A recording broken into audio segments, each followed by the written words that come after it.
So, look at this. If you take the book of Isaiah, I'm going to leave that there for a minute. If you take the book of Isaiah, there's a simple way to divide out Isaiah. You can just divide it into half. Chapters 1 through 39 is the first segment of Isaiah. And chapter 40 through 66 is the second segment of Isaiah. This whole opening segment is God speaking to Israel in sometime around between the 740 and 701 BC, so 100 to 140 years before Lehi comes into the story. Israel has gone through this pattern so many times, the pride cycle, if you will, from the Book of Mormon, where they've suffered, they've been humble, they've repented, God has blessed them, reestablished the covenant. They're like, okay, yeah, we're yours, we'll worship you now. And then they forget. Or they get prosperous and willingly go after other gods and they leave the covenant. You'll notice God's never the one leaving the covenant. He's spending a lot of time going around finding them to reestablish the covenant, but he's never leaving it. They're the ones who leave it. So they do this over and over and over and over again, and finally you get to Isaiah, and the first 39 chapters are 39 chapters of consequences of this is what happens when you repeatedly break my connection with you, when you treat me as if I'm not your God. And what's interesting about this is that when we don't show our loyalty to God, he is covenantally obligated to bring forth, well, the opposite of blessings. And let me just give a brief metaphor about this. If you rent a home or you have a mortgage, you have made an agreement with the landlord, okay? So if you're a renter, there's a landlord who owns the property. If it's a mortgage, the bank actually owns the property, so they're the landlord. And there's certain obligations that you are required to fulfill. And if you actually decide to break those expectations that the landlord has placed on the land or on the home or on the bank note for the mortgage, what do you think is going to happen? If you are consistently breaking the agreement that you made with the landlord or the bank, eventually they will kick you out of the house and off the land. And what happens to the people of Israel? They don't show loyalty to God. Remember, God revealed the instructions for loyalty. It's the 10 Commandments. Like, love God, love your neighbor. And if you don't do those things, you're off the land. And why do the 10 tribes get taken into captivity? They broke the covenant. They're off the land. And they were warned and warned and warned, and they refused. They refused to come back to the covenant. So understand that the book of Isaiah is way more complex than this. This is a really, really simple look to separate it out, to make it a little easier to digest. The fascinating thing is the second half shows God's mercy, his love, his compassion, his long-suffering. So this is, all of these chapters are messages of hope and deliverance, even though these people don't deserve it. They don't deserve deliverance. They don't deserve love, but they get it anyway because God made a promise to Abraham. And that's his grace and his mercy. And that Abrahamic covenant, God promised to always offer grace and love to his people. And if we turn away from it, the grace doesn't go away, the love doesn't go away. We just have walked away from it. Yeah. And he's just saying, hey, everybody, it's still here. Come back to me, and I will give you all these things. It's freely available. Now, some of you are probably wondering at this point, why are you spending so much time on this? I thought our scripture block was 2 Nephi chapter 6 through 10. The reality is you can't really understand what's going on in chapter 6, 7, 8, and then Jacob's commentary in 9 and 10, unless you understand the context of why Jacob's using Isaiah and what he's trying to do with Isaiah to convince his people. His people are struggling. They're wandering, and he's trying to pull them back into the covenant. And he's going to quote to them chapters 50, 51, and first two verses of chapter 52. here in a minute, which is leading up to the center point of this hope and deliverance of God keeping these covenants. The fascinating thing is the hope and the deliverance comes, it culminates in chapters 52 through 54, where you get these allusions to this suffering servant who's going to come and be punished and take upon him all of our transgressions, all of our breakages of the law, to allow it so that that covenant can be reestablished. It's all about the atonement of Jesus Christ, which, if we don't understand that, then again, all we're going to be doing is reading black words on a white page when we come to 2 Nephi 6 through 10. Let me show you one other thing here. One reason, among many, why people struggle with Isaiah is they'll read him in the Book of Mormon in isolation. So we often get into the habit, because of the way the book is laid out, we'll read a chapter a day, or we'll focus on one chapter at a time. And when we do that, we miss some of the overarching beauty of how the book was put together. Because when Jacob or Nephi or Alma or Helaman, when they wrote the book, and when Mormon put it together and abridged it, he didn't use chapters and verses the way we have them. He didn't do that. He did have chapters, no verses, but those chapters are much bigger. And it would be worth some effort for you, if you want to look into that, to look at the original 1830 edition, how the chapters were broken out, and you'll find out, oh, this author intended for all of our current chapters to be read together as one unit or one whole. It'll change the way you look at some of these chapters. And actually, just briefly about that, Book of Mormon Central has, with the authorization of the church, created a new scripture reading experience called Scripture Plus. It's available on any mobile device. And we actually have the 1830 edition. I just pulled it up right here, where it is broken up into the paragraph formatting. So you can read the LDS 2013 edition. We also have a Book of Mormon Central edition with red lettering. But if you want to do what Tyler suggested, we have this free app. You can download it and look at actually how the Book of Mormon was structured originally when it flowed from the pen of Oliver Cowdery and the lips of Joseph Smith. Beautiful. Now, one other overview perspective here, and then we're going to dive in. There's a big difference between a Hebrew worldview and a perspective of who we are and identity, and a Greek perspective.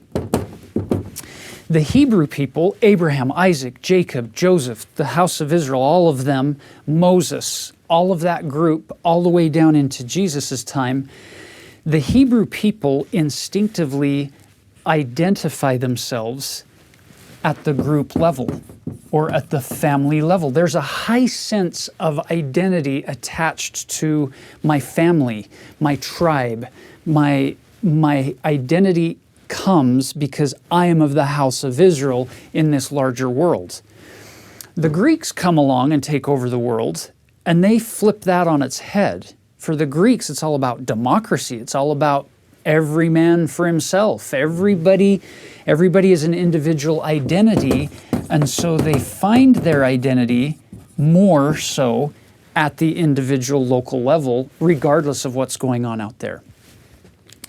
When you read scriptures, notice that the Old Testament and the New Testament and much of the Book of Mormon is written from this perspective, where your identity comes by coming into the house of Israel, coming into the covenant family. Being a child of Abraham. Child of Abraham.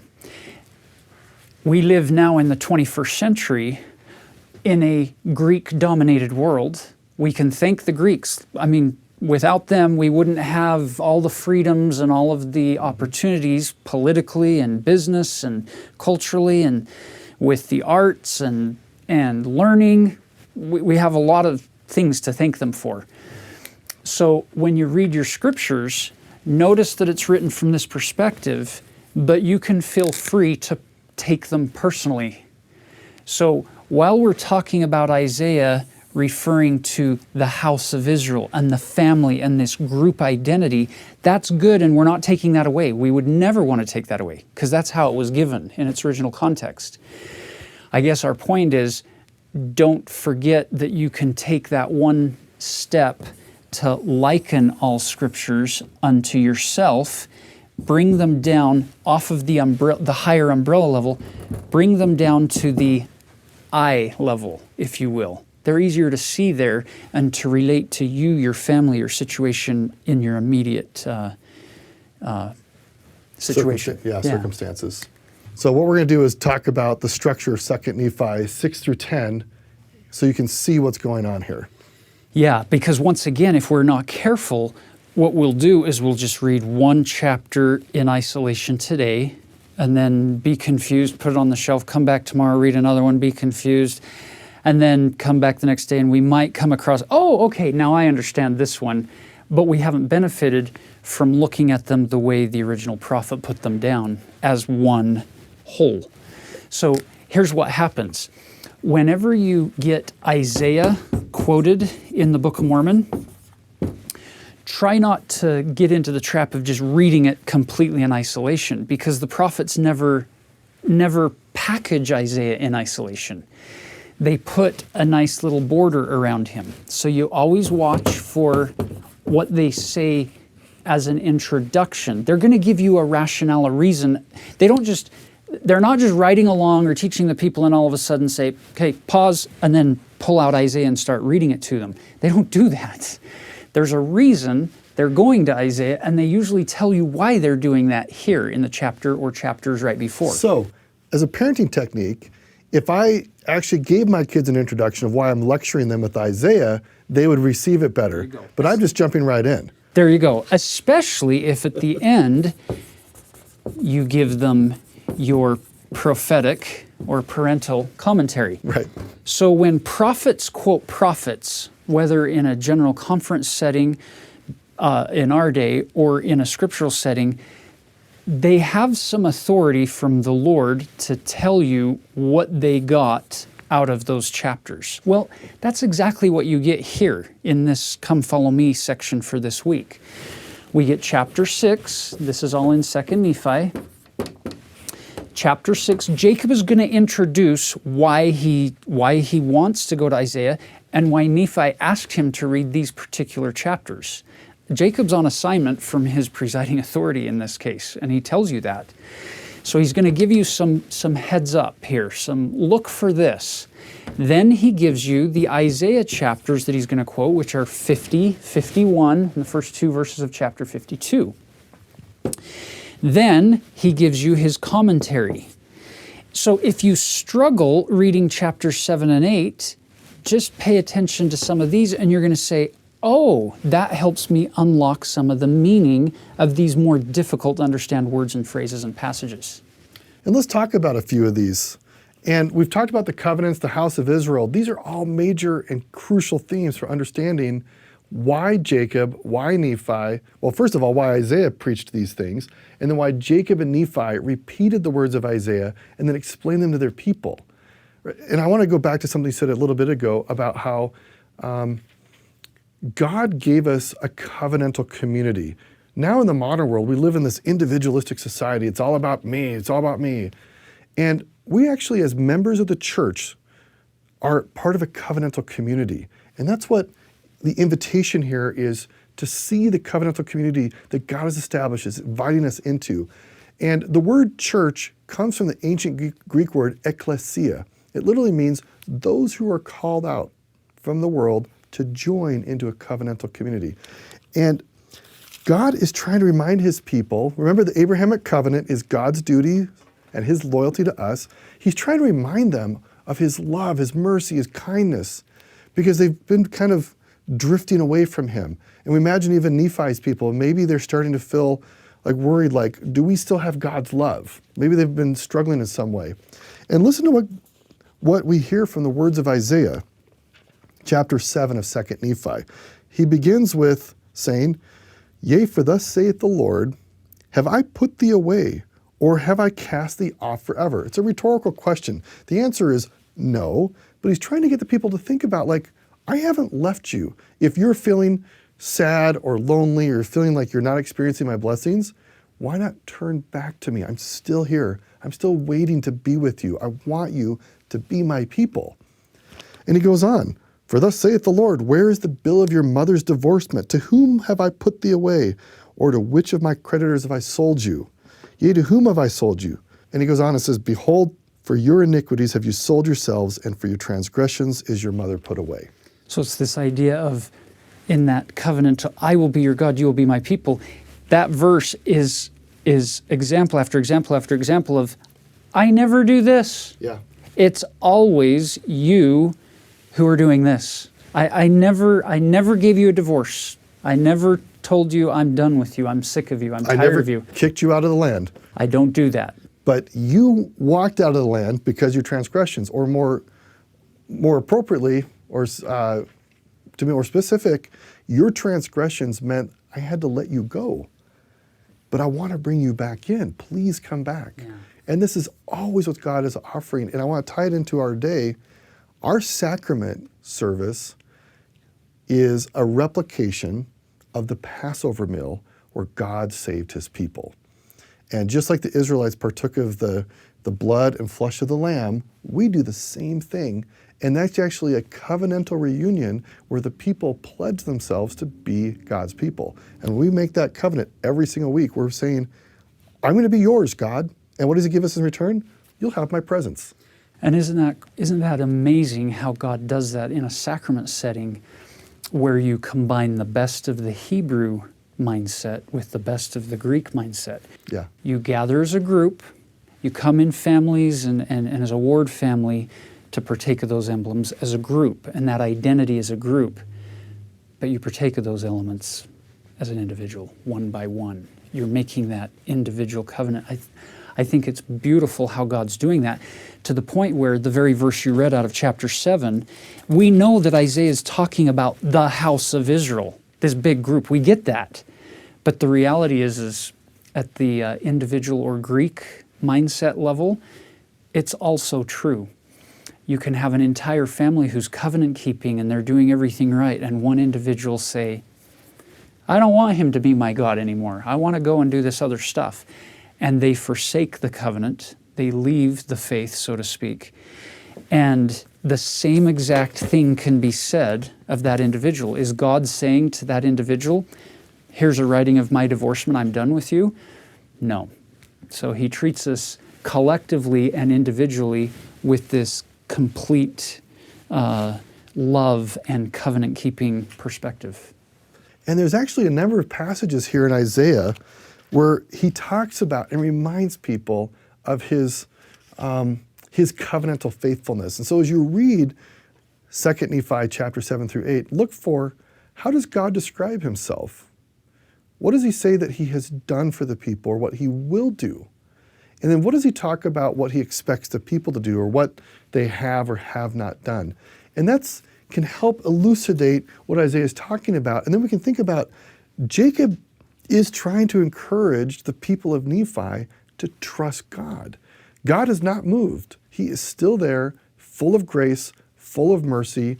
He is the Holy One of Israel who had saved their ancestors in the wilderness and led them to the promised land. And you had marked a couple of passages about that. Yeah, what I wanted to show you here is, so it would be a great exercise for you to jump into 7 and 8. But first of all, make sure you get the context that Jacob gives us from chapter 6. Let me give you just a couple of examples to empower you to hopefully have a better experience than you've ever had before reading Isaiah and the Book of Mormon. Look at verse 5 of chapter 6. This is Jacob's intro here. Now the words which I shall read are they which Isaiah spake concerning all the house of Israel. Wherefore they may be likened unto you, for ye are of the house of Israel.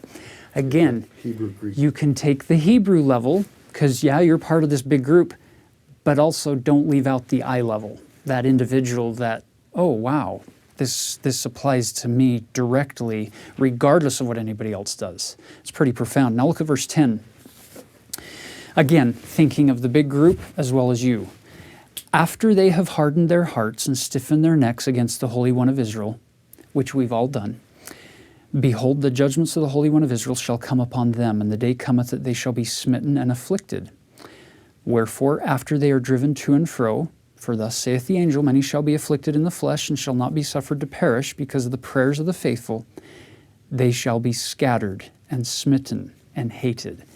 Nevertheless, the Lord will be merciful unto them, that when they shall come to the knowledge of their Redeemer, they shall be gathered together again to the lands of their inheritance. We can see this through the history of the house of Israel, and I hope you can see this and sense this with regards to your loved ones who maybe have struggled and perhaps strayed from the covenant path. And if you read it through both of those lenses, I can promise you that you're going to have a better experience reading these chapters of Isaiah here, chapter 7 and 8, where he's going to be laying this out for us, what God has done for us, even though we've been completely unfaithful at certain times. We're not going to spend a lot of time in these chapters because we want to invite you to spend more time for you exploring in the scriptures and having the Spirit guide you with some of these insights we provided. But why don't you spend a few minutes talking about a couple passages you've highlighted, and I want to spend just a minute or two on the last two verses of 2 Nephi chapter 8. Okay, so I'm not going to cover anything in here. I want you to dive in. I want to just give one little teeny segment here in chapter 8, which is Isaiah 51. Verse 12, back to the idea of, I will be your God, you will be my people. Verse 12, I am he, yea, I am he that comforteth you. Behold, who art thou, that thou shouldst be afraid of man who should die, and of the Son of Man who shall be made like unto grass? Why are you fearing people who aren't gods, organizations who aren't gods? They sometimes act like they are. They talk as if they are, but they're not. They're made of the dust of the earth just like you are. But you're forgetting the Lord thy Maker in verse 13, which kind of harkens back to something he said. I told you I wasn't going to take you into 7, but here I am. Go back to chapter 7, verse 11. Behold, all ye that kindle fire, that compass yourselves about with sparks, walk in the light of your fire and in the sparks which you have kindled. This shall ye have of my hand. Ye shall lie down in sorrow. The idea of, you can try to set up your own light. You can try to set up your own sense of a God, but you're going to walk in darkness, because the light you can kindle is nothing that can compare with what God sets up for us. And so he's setting up this beautiful contrast that the world we live in is pleading for you to leave God and come and embrace them. And he's saying, you can, but you have this of mine hand. You're going to lie down in sorrow. And that's not a threat. It's just a reality. It just is. That is what's going to happen when you do this. But then the beautiful thing is he'll still be kind to us. Look at verse 22. Thus saith thy Lord, the Lord and thy God, pleadeth the cause of his people.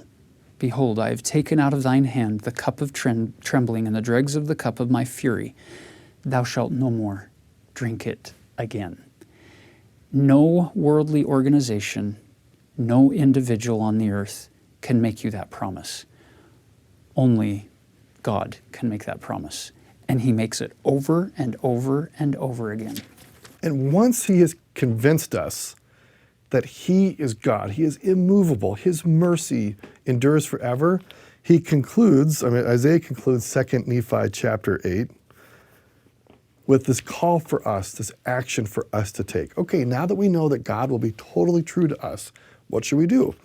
Awake, awake, put on thy strength, O Zion. What's that strength? It's the atonement of Jesus Christ. It comes through repentance. Put on the beautiful garments, O Jerusalem, the holy city. For henceforth there shall no more come unto thee the uncircumcised and the unclean. Shake thyself from the dust. Arise, sit down, O Jerusalem. Loose thyself from the bands of thy neck, O captive daughter of Zion. So God is saying, I am here for you. I have never let you go. Please come back to me. It's beautiful.